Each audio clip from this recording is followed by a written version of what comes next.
Hello everyone, I am Meenakshi Sharma, आपकी simulation educator. स्वागत करते हैं RH healthcare simulation centre channel पर। अभी तक हमने third stage of labour, second stage of labour देखा है, डिलीवरी ऑफ बेबी के बाद डिलीवरी ऑफ प्लेसेंटा देखा है। आज हम प्लेसेंटा का एग्जामिनेशन करेंगे। प्लेसेंटा का एग्जामिनेशन, अम्बिलिकल कॉर्ड का एग्जामिनेशन और मेम्ब्रेन का एग्जामिनेशन। इन तीन चीज का एग्जामिनेशन हमें करना क्यों है। आज हम पर्पस सीखेंगे कि पर्पस क्या है हमें एग्जामिन करने के लिए प्लेसेंटा का। सबसे पहले प्लेसेंटा जो पूरी है कि नहीं, अगर हमने निकाली है इस प्लेसेंटा को तो इसके पूरे मेम्ब्रेन्स कंप्लीट होने चाहिए ताकि हमें ये पता चल सके कि किसी तरीके से मदर को पीपीएच तो नहीं हो रहा है। दूसरा, कोई भी एबनॉर्मलिटी ऑफ प्लेसेंटा देखनी है तो वो भी हम इसे फाइंड आउट कर सकते हैं। किसी तरीके से इन्फेक्शन तो नहीं है, सेंट्रल ये अटैच है या कहाँ से ये अटैच है प्लेसेंटा, ये सब चीज हम इसमें देख सकते हैं।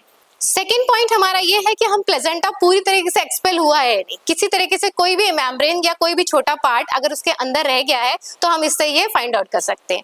थर्ड ये है कि कोई एडहेरेंट प्लेसेंटा तो नहीं है, उसे चेक कर सकते हैं। एंड फोर्थ, हमको ये मेजर करना है कि पूरा प्लेसेंटा आया है कि नहीं। इसका डायमीटर चेक करेंगे, उसका लेंथ चेक करेंगे, उसका वेट चेक करेंगे। ये सब चीजें चेक करने का ही मेन पर्पस है हमारा प्लेसेंटल एग्जामिनेशन का।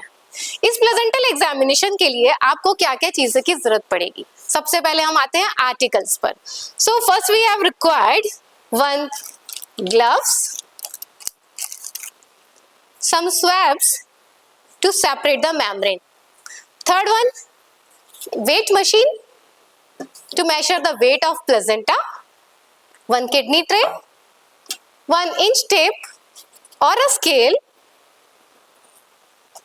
and the most important is placenta, 1 basin to collect the placenta, and 1 yellow polythene for discard the placenta.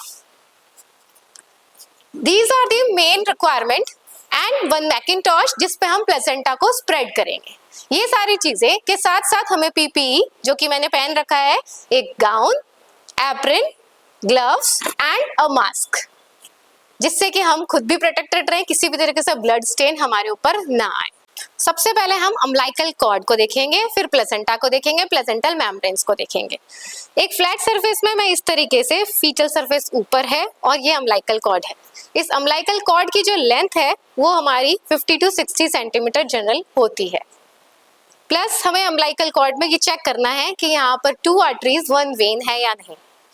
Third, हमें ये चेक करना है कि ये जो कॉर्ड है वो सेंट्रली अटैच होनी चाहिए। समटाइम्स ये मार्जिनल भी होती है, जिसे हम VCI भी बोलते हैं, वेलामेंटस कॉर्ड इंसर्शन, जो कि एमनियन और कोरियन मेम्ब्रेन में डायरेक्टली कनेक्टेड रहती है, पर ये centrally connect is a normal feature. इस तरीके से हम इसको चेक कर सकते हैं। इसकी लेंथ के लिए हमको इंच टेप का यूज करना है, 50 to 60 सेंटीमीटर नॉर्मल है। अगर ये 50 to 60 सेंटीमीटर से अबव है, फॉर एग्जांपल 75 सेंटीमीटर और 100 सेंटीमीटर, तो इसका मतलब है कि ये एबनॉर्मलिटी है। अगर इस तरीके से एबनॉर्मलिटी है तो बच्चे में हम कॉन्जेनाइटल मालफॉर्मेशन देख सकते हैं, रीनल एजेनेसिस चेक कर सकते हैं। इन चीजों को चेक करके ही हम फाइंड आउट कर सकते हैं कि बच्चे में किसी तरीके से कोई डिफेक्ट तो नहीं है। कॉर्ड अगर लंबी है तो भी प्रॉब्लम है, और कॉर्ड अगर शॉर्ट है, less than 50 centimetre, for example 30 centimetre भी है, तो भी बेबी में कुछ कॉन्जेनाइटल डिफेक्ट्स हम देख सकते हैं। फॉर एग्जांपल हम अगर कॉर्ड शॉर्ट है तो न्यूरोलॉजिकल प्रॉब्लम्स इन बेबी हो सकते हैं। तो हमको पहले मेजर करना है कि ये इसका लेंथ कितना है। 70 सेंटीमीटर, अब लेंथ ज्यादा है, या फिर 30 सेंटीमीटर, लेंथ नॉर्मल से कम है। इस तरीके से हम कॉर्ड का एग्जामिनेशन कर सकते हैं। कॉर्ड में एक चीज और देखनी है कि इस मेम्ब्रेन से ये कनेक्टेड सेंट्रली है या नहीं। जैसे कि मैंने बताया, VCI वेलामेंटस कॉर्ड इंसर्शन, दूसरा है हमारा बाइलोब्ड कॉर्ड, सेकंड थर्ड है हमारा सक्शनचुएट लोब, फोर्थ है हमारा मार्जिनल हो सकता है। ये कॉर्ड मार्जिनल भी हो सकती है, VCI भी हो सकती है, बाइलोब्ड भी हो सकती है, सर्कमवेलिट भी हो सकती है। वेरियस टाइप के प्लेसेंटल एबनॉर्मलिटीज देख सकते हैं। इसीलिए हमें एग्जामिन करना पड़ता है कि एबनॉर्मल प्लेसेंटा तो नहीं है। प्लेसेंटा नॉर्मल तभी होगा जब ये सेंट्रली अटैच होगा। इस तरीके से हम अब इसको मेजर करेंगे। कॉर्ड को हम अब ऐसे पकड़ेंगे और ये जो हमारा फीटल सरफेस है, इनको ऊपर रख के नीचे पूरी तरीके से हैंग होंगे मेम्ब्रेन्स। इस तरीके से हम इसको राउंड अप भी कर सकते हैं, लाइक दिस। और इसको हम राइट हैंड से, इसमें आपको मेम्ब्रेन्स नहीं दिख रही है, मगर यहाँ पे मेम्ब्रेन्स जो होंगे वो हैंग हो जाएंगी और with the help of right hand हम उसको इस तरीके से स्प्रेड कर लेंगे, क्योंकि वो मेम्ब्रेन चिपक जाती है। तो हम उसको सेपरेट करेंगे मेम्ब्रेन्स को और देखेंगे कि किसी भी तरीके से उसका जो कोई भी पार्ट कट तो नहीं है। कट है इसका मतलब अंदर रह गया है। आपको पूरी तरीके से उसको फैलाना है with the hand inside that, और हम उसको फैला के देख सकते हैं। इस कॉर्ड को हम इस तरीके से देखेंगे। कॉर्ड लॉन्ग है या शॉर्ट है ये हम यूएसजी से पता कर सकते हैं हमारे प्री नेटल पीरियड में ही। अगर प्री नेटल पीरियड में हमें पता चल रहा है कि शॉर्ट कॉर्ड है, इसका मतलब कोई बेबी में न्यूरोलॉजिकल डिफेक्ट्स हो सकते हैं। तो हमको अगर प्रिपेयर करना है अर्ली सीएस के लिए या फिर प्री टर्म डिलीवरी के लिए, तो ये सब चीज हम इस कॉर्ड को विजुलाइज करके पता कर सकते हैं। सो ये तो हम सारी कॉर्ड की जितनी भी लॉन्ग या शॉर्ट है इस चीज से हम मेजर कर सकते हैं। दूसरी चीज हम कॉर्ड को देखेंगे कि किसी तरीके से एडिमा है, इसका मतलब बेबी को हाइड्रोफिटलिस है। अगर किसी तरीके से इसमें इन्फ्लामेशन है, इसका मतलब कोई ना कोई इन्फेक्शन हुआ है। तो इन सब चीजों को देखने के लिए ही हमें कॉर्ड का एग्जामिनेशन करना बहुत जरूरी है। कॉर्ड के बीच में जो हमने बताया सबसे मेन चीज असेस करनी है वो है 2 आर्टरीज एंड 1 वेन। ये सबसे मेन चीज है। यहाँ पर अगर हम इसका क्रॉस सेक्शन करेंगे तो 2 आर्टरीज और 1 वेन आपको दिखेगा। ये सबसे इंपॉर्टेंट चीज है। मेनली जो भी आप एग्जाम देंगे उसमें ये चीज पूछी जाती है कि 2 arteries with 1 vein, that is a normal condition. If there is a 1 artery and 1 vein, इसका मतलब है कि कोई कॉन्जेनाइटल मालफॉर्मेशन है, रीनल एजेनेसिस है, या फिर हमारा मल्टीपल प्रेगनेंसी तो नहीं है। इन सब चीजों को असेसमेंट सिर्फ हम इन आर्टरी और वेन को देखकर ही लगा सकते हैं। आर्टरीज और वेन्स जो ब्लड वेसल्स हैं वो एक तरीके से एक जेली से कनेक्टेड रहती है, या हम बोलेंगे उस जेली के अंदर ही बरीड रहती है हमारी ब्लड वेसल्स। ब्लड वेसल्स हमारी एक जेली के अंदर होती है जिसका नाम है वॉटन्स जेली। वॉटन्स जेली के अंदर ही बरीड रहते हैं हमारी ये blood vessels, arteries and veins. इस वॉटन्स जेली का फंक्शन क्या है? ये वॉटन्स जेली ही कुशन प्रोवाइड करते हैं हमारे अम्बिलिकल कॉर्ड को। किस लिए कुशन? प्रोटेक्ट करती है। ये किसी भी तरीके से ट्विस्टिंग ऑफ कॉर्ड तो नहीं हो रही है, किसी तरह का कंप्रेशन दबाव तो नहीं हो रहा। इन सब चीजों को बचाने के लिए एक कवरिंग है, वो है वॉटन्स जेली। ये वॉटन्स जेली जो है वो जिलेटिनियस सब्सटेंस है और ये एक चिपचिपा रहेगा, सॉफ्ट कुशन प्रोवाइड करेगा ताकि किसी तरीके से ट्विस्टिंग ना हो सके कॉर्ड की, और पूरा जो ब्लड फ्लो है वो प्लेसेंटा के थ्रू बेबी में, फीटस में इजीली जा सके। इसका ये प्रॉपर फंक्शन है। तो ये वॉटन्स जेली हो गया। आपको अम्बिलिकस का पूरा कॉर्ड मैंने आपको एक्सप्लेन कर दिया है, द लेंथ, डायमीटर, इसके blood vessels, 2 artery 1 when and वॉटन्स jelly. ये सबसे इंपॉर्टेंट था। वॉटन्स जेली जो जिलेटिनियस सब्सटेंस है, it is a full source of mesenchymal stem cells, जो कि आगे चलकर हमारे बहुत यूजफुल है। मेडिकल थेरापेटिक यूज इसके बहुत सारे हैं, स्टेम सेल्स। तो ये फुल ऑफ वॉटन्स जेली जो है स्टेम सेल्स मेसेनकाइमल से बनी रहती है। ये था हमारा कॉर्ड का डिस्क्रिप्शन। ठीक है, अब चलते हैं हम आगे प्लेसेंटा पे। After cord we will study our placenta. Placenta क्या होता है? अगर एक मैच्योर प्लेसेंटा देखा जाए तो ये एक स्पंजी, फ्लैशी, डिस्कॉइड शेप का होता है। डिस्कॉइड मींस एक डिस्क की तरह है। इसका जो डायमीटर है हम देखेंगे, ये डायमीटर है। इस पूरे डायमीटर को हम यहाँ से यहाँ तक देखेंगे तो 15 से लेकर 20 सेंटीमीटर इसका डायमीटर होता है। ये हम मेजर कर सकते हैं with the help of measuring tape. दूसरा, अगर हम इसकी थिकनेस देखें तो 2 to 2.5 सेंटीमीटर इसकी थिकनेस होती है। वेट अगर चेक करें, इसका सबसे इंपॉर्टेंट वेट चेक करना है, जो कि 470 to 500 ग्राम नॉर्मल है, पर ये डिपेंड करता है हमारे वेट ऑफ द बेबी पे भी। फॉर एग्जाम्पल, बेबी हमारा बॉर्न हुआ है with the weight of 3 kg। 3 kg इसका मतलब उसका 1/6 करेंगे, उसका मेजरमेंट होगा प्लेसेंटा का वेट।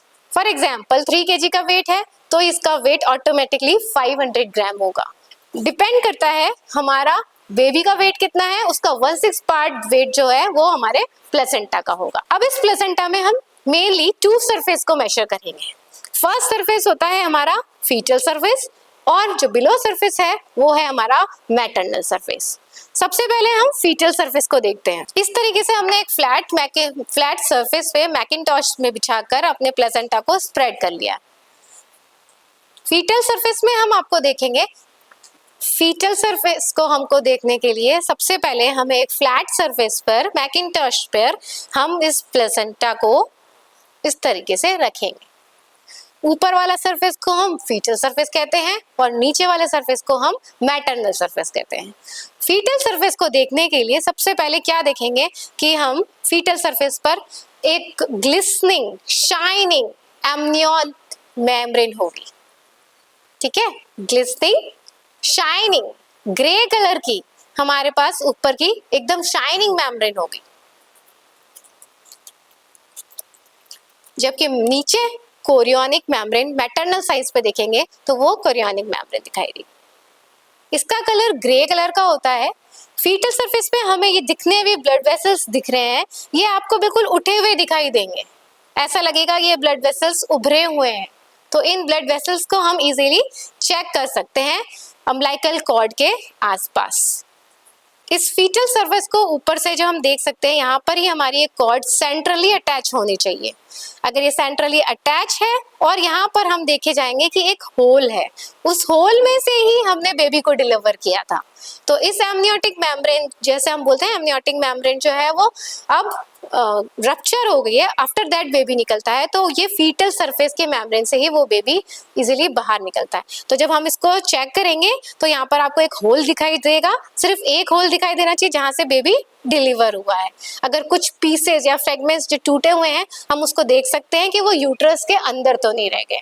तो उसको पूरी तरीके से हमें कंप्लीट करना है। ब्लड वेसल्स देख सकते हैं हम इस तरीके से, और यहाँ पर एक होल चेक कर सकते हैं। फीटल सरफेस में ऊपर की तरफ देखेंगे, इस तरीके से हम हैंग करेंगे और पूरा जो मेम्ब्रेन है आपका इस तरीके से हैंग रहेगा। हम अपना राइट हैंड डाल के इसको पूरी तरीके से स्प्रेड कर लेंगे। तो इस तरीके से हम फीटल सरफेस को मेजर कर सकते हैं, कोई भी पार्ट इसका टूटा हुआ तो नहीं है, इस तरीके से हम चेक कर सकते हैं। अब बात करेंगे हम मैटरनल सरफेस की, मगर उससे पहले हम मैटरनल सरफेस पे जाए, आपको एक और इसकी एजेस के बारे में बता देती हूँ। जहां पर ये फीटल सरफेस और ये मैटरनल सरफेस जॉइंट होते हैं, चारों तरफ देख सकते हैं आप, जहां पर ये जॉइंट होते हैं, इसको हम बोलते हैं हमारा पेरिफेरल मार्जिन। पेरिफेरल मार्जिन बहुत ही ज्यादा थिन होती है फीटल सरफेस और मैटरनल सरफेस की अपेक्षा। फीटल सरफेस और मैटरनल सरफेस, इन दोनों के बीच में जहां पर जंक्शन होगा, या जिसे हम बोलते हैं जहां पर ये जॉइंट होगा, उस एज को हम पेरिफेरल मार्जिन कहते हैं। ये पेरिफेरल मार्जिन बहुत ही थिन होती है और ये फीटल सरफेस, मैटरनल सरफेस थोड़े थिक होते हैं, but this margin is very very thin. तो इसके एजेस हो सकता है कि कहीं पे छूट गए हो, कट गए हो, या वो यूट्रस में रह गए हो। तो अगर ऐसा है तो उन छोटे छोटे बिट्स को हम यहाँ पे फैलाकर उसमें ज्वाइन करने की कोशिश करेंगे कि किसी भी तरीके से पार्ट रह तो नहीं गया। इस तरीके से हम कंप्लीट प्लेसेंटा का एग्जामिनेशन कर सकते हैं। फीटल सरफेस हो गया। नाउ अब हम मेजर करेंगे मैटरनल सरफेस को। मैटरनल सरफेस को देखने के लिए सबसे पहले आप अपने इन दोनों हाथों को इस तरीके से रखकर मैटरनल सरफेस को खोल लेंगे, इस तरीके से स्प्रेड करेंगे। मैटरनल सरफेस जो है पूरा फ्लैशी, स्पंजी, एकदम शैगी और डार्क रेड या मैरून कलर बोल सकते हैं, उस कलर का होगा।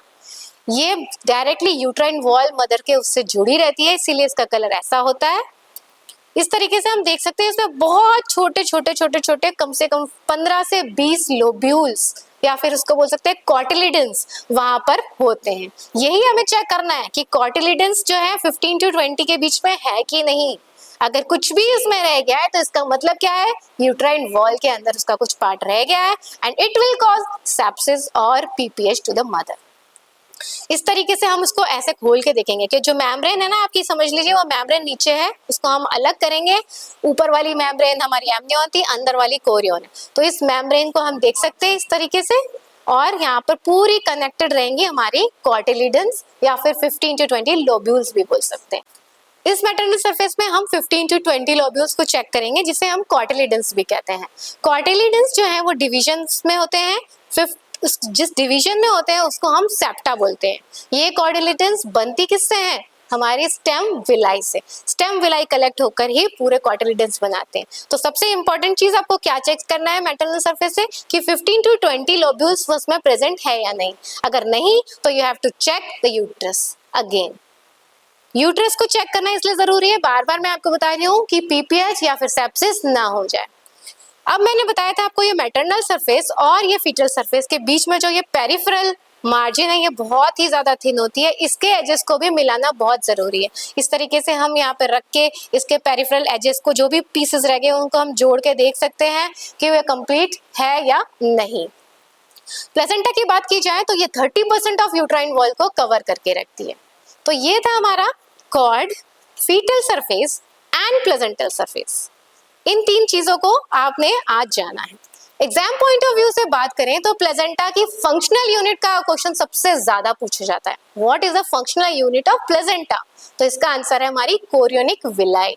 अब कोरियोनिक विलाई क्या होता है?